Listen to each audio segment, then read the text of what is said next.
Ang sensang ang paglaban mula sa malayo ay smog. Noon lang nagsalita si Darba, hindi ko inaasahan na gagamitin iyon ng mga pulang dragon upang salakayin si Ellison. Ano muli ang pangalan niya? Si Vayne, ang pinuno ng mga nakababatang henerasyon ng mga pulang dragon, kahit na hindi nila binibigyang pansin ang bawat isa ng paisa-isa, binibigyang diin nila ng malaki ang pagkakaisa at hindi papayagan ang pagpatay ng isang pulang dragon. Paano mo hinawakan ang isang pulang dragon? Sa isang instant, isang stream ng dragon fire shot ng direkta sa Ellison, ngunit si Ellison ay hindi nagpakita ng balak na dodging, itinaas lamang ang kanyang kamay upang neutralisahin ang pag-atake. Si Ellison, hindi nais ang paglaban na makaapekto sa kalapit na mga inosente, iminungkahing pag-areglo ng mga bagay sa isang hindi nakatira na lugar. Samang-ayon si Vayne. Kasabay nito, ang isang portal ng teleportation ay biglang lumitaw sa klinika ni Elena, at nagmadali si Rulin na nagdala ng Serena. Pagkatapos ay inilatag niya ito sa kama at agarang iniuutos kay Elena na mailigtas si Serena. Ang pinakakagyat na isyu ngayon ay upang pagalingin ang mga sugat ni Serena, o tiyak na mamamatay siya mula sa labis na pagkawala ng dugo. Noon lang, sinimulan ni Elena ang hilang Serena. Sa sandaling ito, si Ellison ay nasa isang kagubatan, na kailangang mag-isip ng mahinahon. Ang mga kalalakihang iyon ay pinaghihinalaang siya na pumatay kay Serena, ngunit kailangan niyang linawin ang sitwasyon, bahagi ba sila ng balangkas na ito, o ginagamit din sila ng taong nagdisenyo ng bitag na ito. Pagkatapos ay hiniling niya sa mga Red Dragons na huminahon, ngunit nakikita ang mga bloodstains ng Red Dragon sa restaurant, kumbinsido sila na pinatay ni Ellison ang kanilang kamag-anak. Ipinaliwanag ni Ellison ang sitwasyon, sinabi sa kanila na ang Red Dragon ay nasugatan na bago dumating sa restaurant at sinusubukan niyang iligtas siya. Nabigla si Vayne sa paghahayag na ito, at pagkatapos ay iminungkahi ni Gjord na suriin nila ang kondisyon ni Serena. Ngunit direktang tumanggi si Ellison sa kanyang panukala. Sa hindi inaasahan, pagkatapos ay inilunsad ni Gjord ang isang pag-atake kay Ellison. Naunawaan ni Ellison na hindi niya maihiwalay ang kanyang sarili mula sa sitwasyon, lalo na mula nang maudyok ni Gjord ang iba sa pamamagitan ng pag-aangkin na nais ni Ellison na palayasin si Serena sa kanyang pugad. Kaya't ang punk na ito ay bahagi ng mga nag-frame sa akin. Si Vayne, na naligaw, nagbago sa kanyang form ng dragon, hindi kayang tiisin na malinlang. Ellison, paano mo sinubukan na weasel out sa sitwasyong ito sa pamamagitan ng pagsisinungaling? Ano ang isang sly bastard? Alam ni Ellison na ang mga paliwanag ay walang saysay sa puntong ito at nagpasya na turuan sila ng isang aralin. Nakakakita ng pagmamataas ni Ellison, ang lahat ng mga pulang dragon ay pinakawalan ang kanilang firepower. Ngunit hinarang ni Ellison ang lahat ng kanilang mga pag-atake sa isang kamay lamang, na nagulat kay Vayne, na hindi makapaniwala na ang lahat ng pinsala ay maaaring madaling neutralisado. Hindi makapaniwala si Gjord na ang isang tao ay maaaring magkaroon ng napakalakas na kapangyarihan. Noon lamang, ang iba pang mga numero ay lumitaw sa kalangitan sinis at ang kanyang mga kasama ay naghihintay doon sa mahabang panahon. Hindi inaasahan ng Red Dragons na makatagpo ng mga itim na dragon dito. Nang makita si Nis, tila hulaan ni Ellison ang sagot, sa pag-aakalang ang lahat ng ito ay malamang na ginagawa niya. Samantala, sa kabilang panig, sa kabila ng patuloy na paggamot ni Elena, ang mga sugat ni Serena ay hindi pa rin gumagaling, at ang kanyang mahiwagang kapangyarihan ay maubos din. Alam ni Rory na hindi niya mapigilan si Serena na mamatay, kaya hinawakan niya ang kamay ni Elena at ipinahiram ang kanyang sariling magic power sa kanya. Nadama ni Elena ang pagtaas ng kanyang mana, tulad ng sinabi sa kanya ni Rory na panatilihin ang paggamot kay Serena. Nahaharap sa mga pag-atake ng lahat ng mga dragon, maaari lamang ipagtanggol ni Ellison dahil kung papatayin niya ang mga dragon na ito, kahit na nagising si Serena, hindi ito ipapaliwanag. Gayunpaman, ang pinsala sa kanila ay maaaring isaalang-alang ang pagtatanggol sa sarili. Pagkatapos, sinimulan ni Ellison na tipunin ang kanyang mahika at inilunsad ang isang counterattack. Hindi inaasahan ng Black Dragons na si Ellison ay napakalakas, na may kakayahang kasama ang lahat ng pag-atake ng sabay-sabay. Hindi sila atubiling gamitin ang kanilang pinakamalakas na galaw, pakiramdam na ang malakas na tao na ito ay isang banta sa kanila. Mapahamak. Ang mga taong ito ay nais na patayin ako, naisip ni Ellison sa kanyang sarili. Pagkatapos lamang, isang guwang na tinig ang nagmula sa kalangitan na humihiling sa lahat na huminto, at maraming mga portal ng teleportation ang lumitaw sa harap ng lahat. Kayong mga rascals, sinusubukan mo bang magsimula ng isang bagong digmaan? Pagdinig nito, natigilan si Vane, hindi inaasahan na ang kanilang mga aksyon ay mag-alarma sa mga matatanda ng parehong tribo. Nakakakita ng Elder Medidana na lumitaw, huminga si Ellison ng isang buntong hininga. Kung hindi siya dumating, natatakot talaga si Ellison na kailangan niyang i-flatten ang mga batang ito. Si Nis, na nakikita ang nakatatanda, ay agad na nakaramdam ng hindi mapakali, mabilis na gumagalang mula sa kanyang form ng dragon at yumuko sa nakatatanda, ngunit hindi siya nagpanik sa loob dahil tiwala siya na ang kanyang mga aksyon ay walang kamali-mali. Bukod dito, dahil nahulog si Serena sa kanyang lihim na pamamaraan, tiyak na hindi siya makakaligtas sa gabi. Ang lahat ng sisihin ay itinuro kay Ellison, at kahit na ang mga matatanda ng dragon ay nakipagtulungan kay Ellison, hindi nila siya matutulungan. Pagkatapos, si Nis ay magkakaroon ng perpektong dahilan upang maisakatuparan si Ellison. Gayunpaman, inaasahan na ni Ellison ang kanyang mga saloobin, ngayon ay umaasa lamang na mabilis na pagalingin ni Rurin si Serena. Samantala, ginagawa ni Elena ang kanyang makakaya upang gamutin ang Red Dragon, ngunit sa kabila ng pagkapagod sa kanyang mahiwagang kapangyarihan, ang sugat ni Serena ay hindi pa rin gumagaling. Bagaman sinusubukan ni Rurin na ma-infuse siya ng mahika, ang kapasidad ni Elena para sa mahika ay napakaliit upang mahawakan ang kapangyarihan ni Rurin. Alam ni Rurin na si Elena lamang ang makakatulong kay Ellison ngayon, kaya't nilagdaan niya si Elena na i-synchronize ang kanilang mahika. Kung hindi mahawakan ito ng kanyang katawan, may panganib na sumabog mula sa loob, ngunit ang pagpipilian ay si Alinas.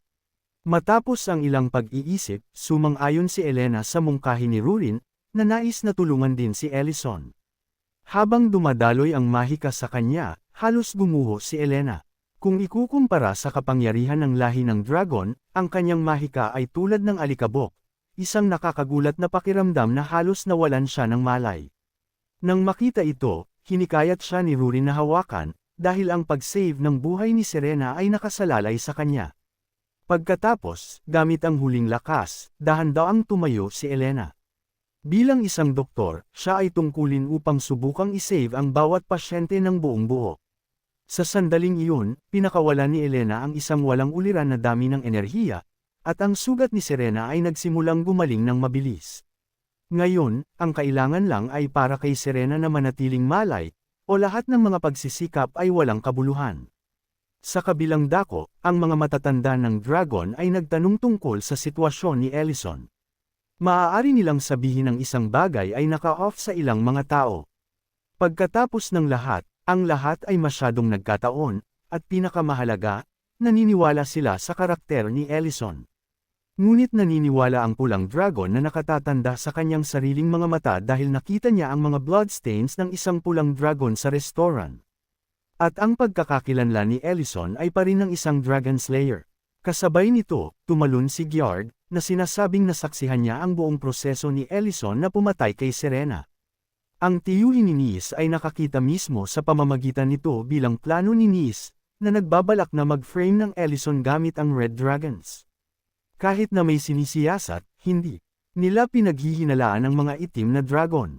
Naririnig ito, hinihiling ni Elder Dedank ang mga saloobin ni Elder Medidana. Nakakakita ng kanilang kumpiyansa, tinanong ni Elder Medidana si Ellison kung mayroon siyang sasabihin, na nag-pause ni Ellison, dahil hindi siya masyadong nagsalita mula sa simula. Pagkatapos, pinalaki ni Ellison ang ilang mga puntos ng pag-aalinlangan. Una, inakusahan nila ako na pumatay kay Serena dahil malapit na ang kanyang pugad.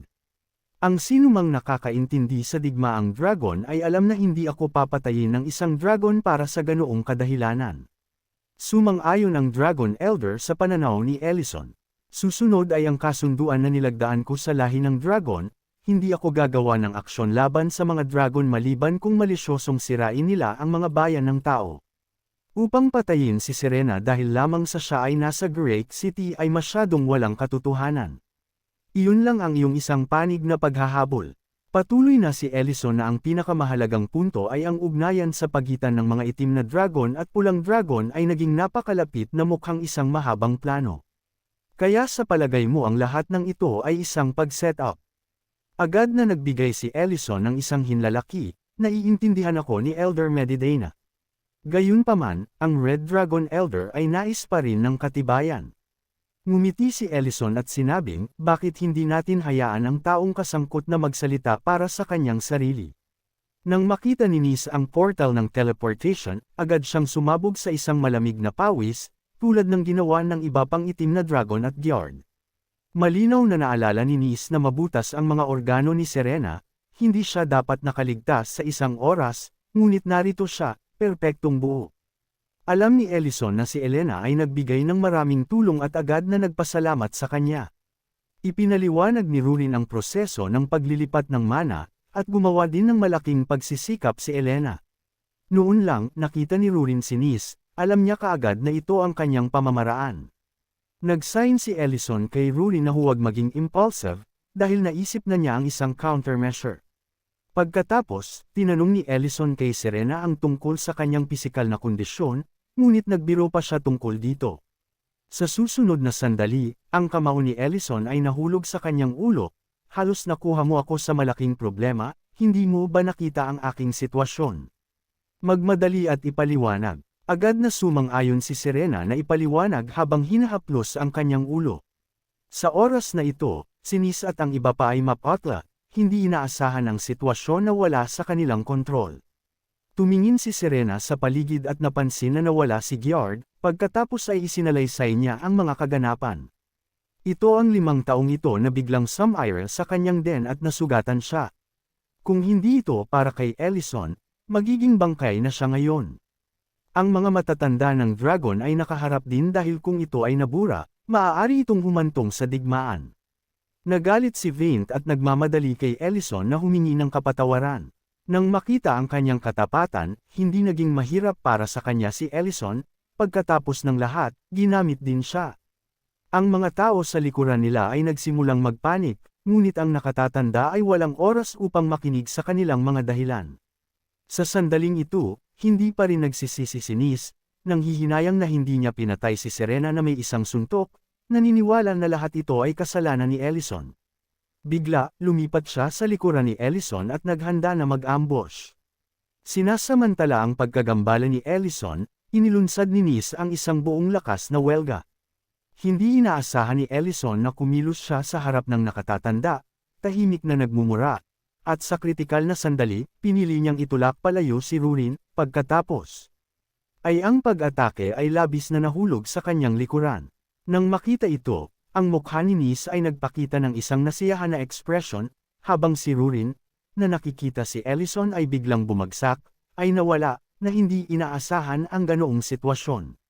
Pareho rin ang naramdaman ni Elena, na nakikita ang walang buhay na Ellison, sinubukan pa rin ni Rurin na takpan ang kanyang mga sugat, dahil kung hindi ito para kay Ellison na itinulak siya palayo, siya ang magiging isang nakahiga sa lupa. Sa oras na ito, sa wakas ay nakita ni Vaint ang tunay na kalikasan ni Nis, na hindi inaasahan na gumamit siya ng mga kasuklam-suklam na pamamaraan.